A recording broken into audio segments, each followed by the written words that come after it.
Assalamualaikum warahmatullahi wabarakatuh. Salam sejahtera bagi kita semua. Perkenalkan, nama saya Teddy Setiaji dari kelas 3D Program Studi Teknik Informatika Universitas Nusantara PGRI Kediri, Jawa Timur. Pada kesempatan kali ini, saya akan menjabarkan jawaban-jawaban saya dari soal-soal ujian tengah semester ganjil tahun akademik 2020-2021 untuk mata kuliah kecerdasan buatan. Baik, tanpa berlama-lama lagi, langsung saja kita menuju ke soal yang pertama.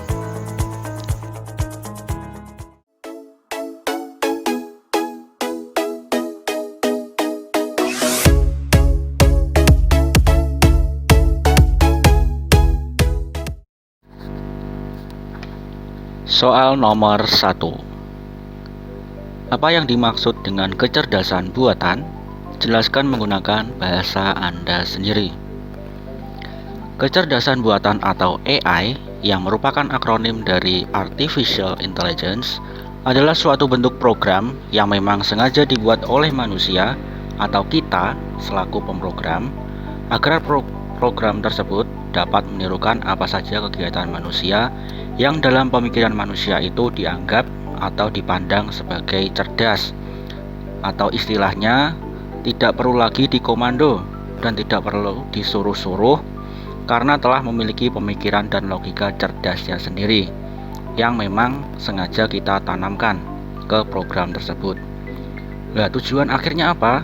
Nantinya program ini dapat membantu pekerjaan manusia agar dapat lebih efisien dan tentunya efektif dalam segi biaya maupun segi waktu.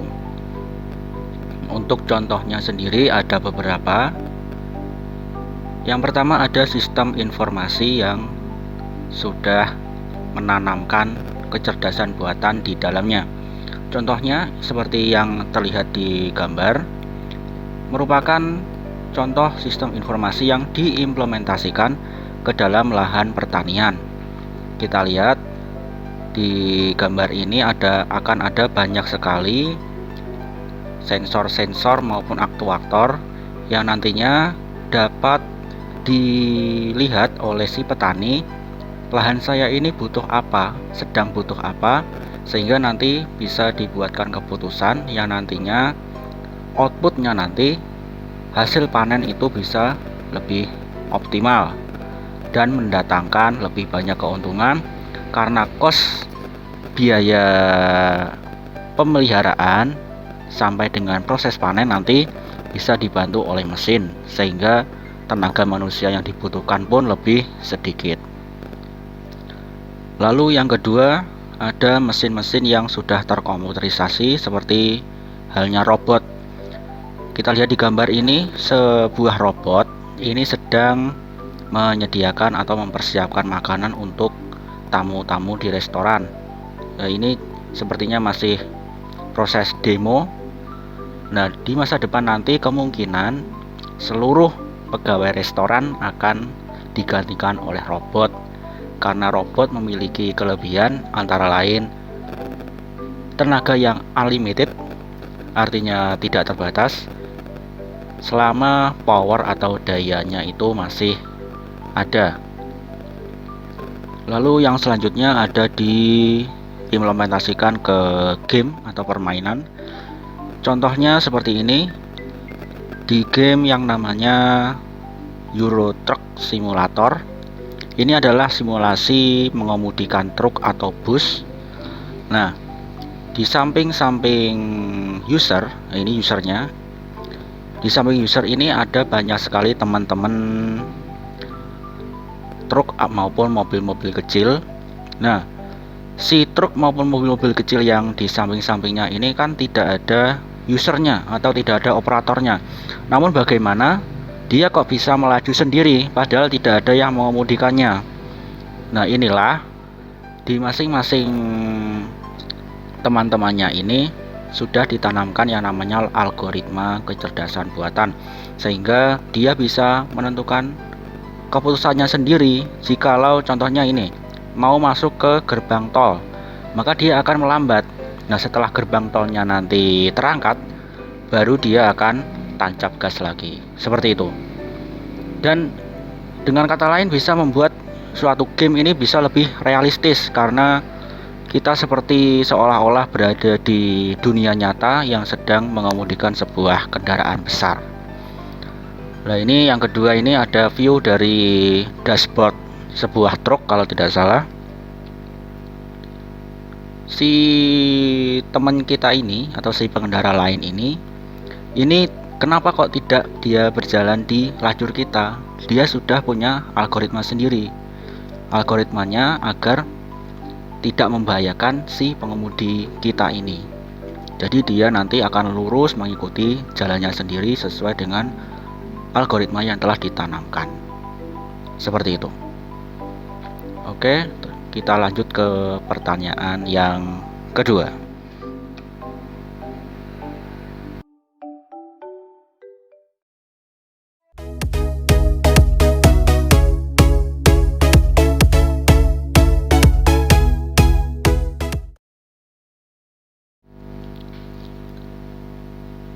Soal yang kedua.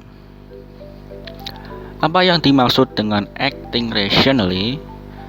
Kalau kita translate ke bahasa Indonesia, acting rationally artinya bertindak atau bertingkah laku secara rasional.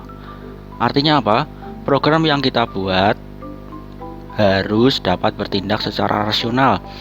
Nah, bertindak secara rasional ini merupakan akibat dari pikiran rasionalnya sendiri atau thinking rasionalnya, yang merupakan suatu kode program yang telah kita tanamkan ke program tersebut, sehingga program yang kita buat tadi dapat bertindak atau bertingkah laku sendiri apabila dihadapkan ke suatu permasalahan.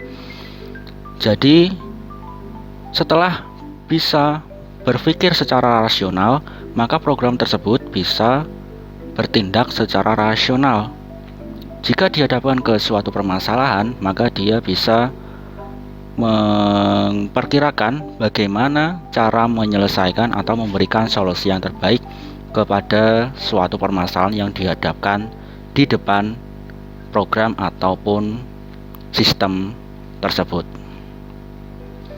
Oke, semacam itu. Langsung lanjut kita ke soal nomor 3.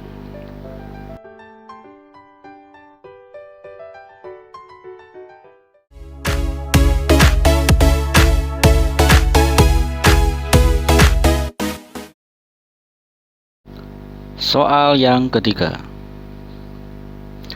Apakah kelemahan dari DFS atau Depth First Search ini merupakan salah satu metode dalam proses pencarian solusi atau searching? Kita lihat di gambar di samping tersebut. Dalam metode DFS, maka akan difokuskan ke salah satu sisi pencarian solusi ini. Nah,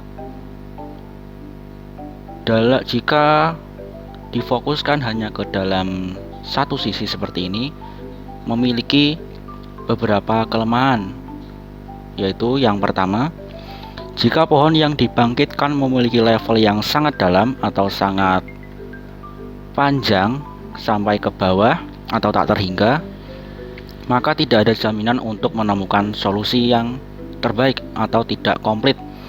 Jadi bisa jadi solusi yang di sebelah sini bisa looping sampai tak terhingga, dan mengakibatkan itu tadi tidak ada jaminan untuk menemukan solusi alias tidak komplit. Lalu kelemahan yang kedua, jika terdapat lebih dari satu solusi yang sama namun terjadi pada level yang berbeda, maka tidak ada jaminan dapat menemukan solusi yang terbaik, atau dengan kata lain tidak optimal. Semacam itu. Oke, langsung kita ke soal yang keempat.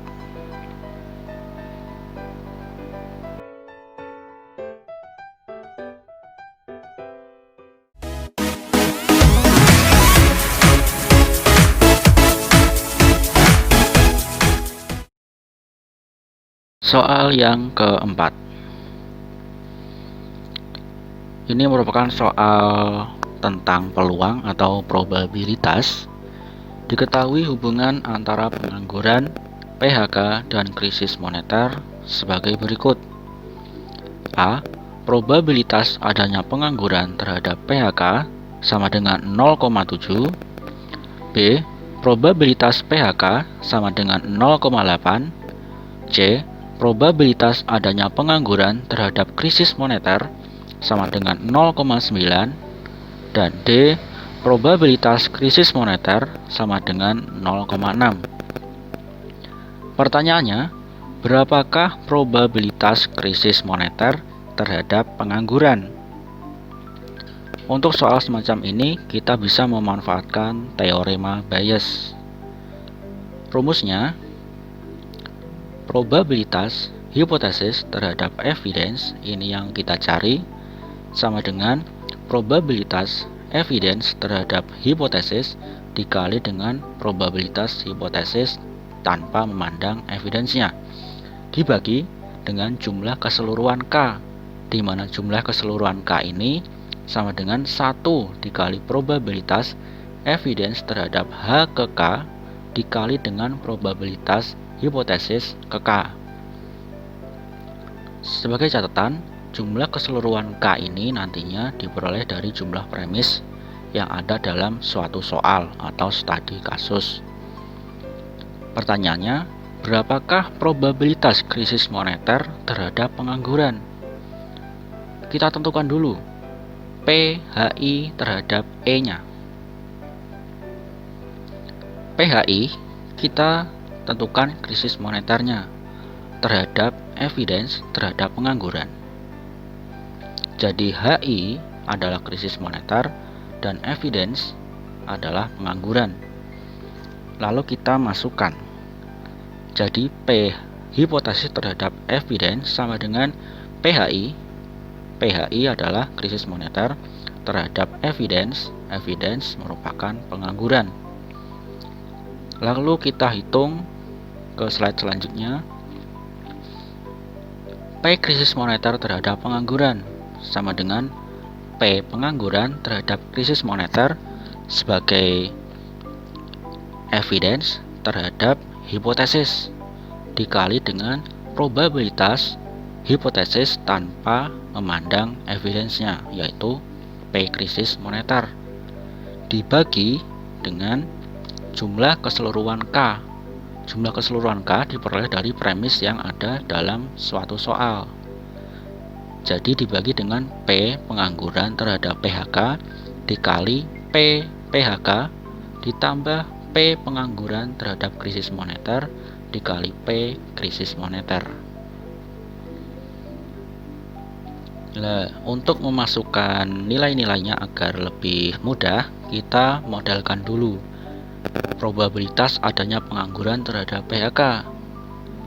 Kita modelkan seperti ini. P pengangguran terhadap PHK sama dengan 0,7. P PHK tanpa memandang evidence-nya 0,8. P pengangguran terhadap krisis moneter 0,9 dan P krisis moneter sama dengan 0,6. Lalu angka-angka ini kita masukkan ke dalam rumus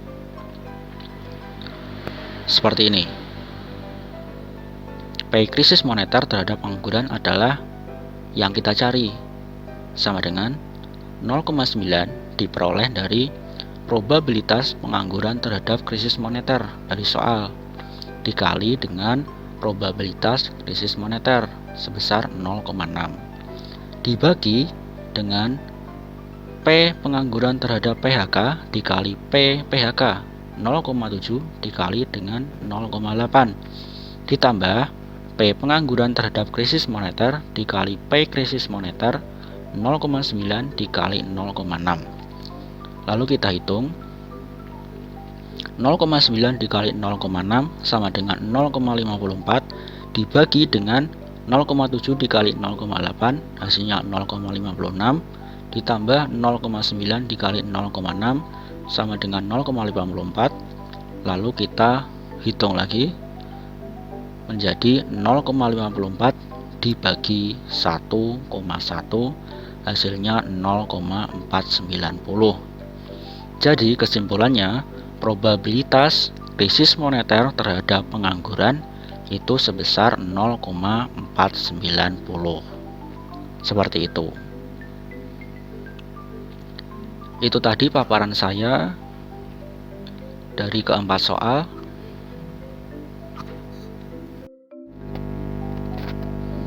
Untuk itu, sekian, terima kasih, dan semoga bermanfaat video ini. Saya, Teddy Setiaji, mahasiswa semester 5, Program Studi Teknik Informatika, Fakultas Teknik, Universitas Nusantara PGRI Kediri, Jawa Timur, yang dalam video ini memaparkan jawaban-jawaban dari soal-soal ujian tengah semester tahun akademik 2020-2021 untuk mata kuliah kecerdasan buatan. Terima kasih sekali lagi. Wassalamualaikum warahmatullahi wabarakatuh.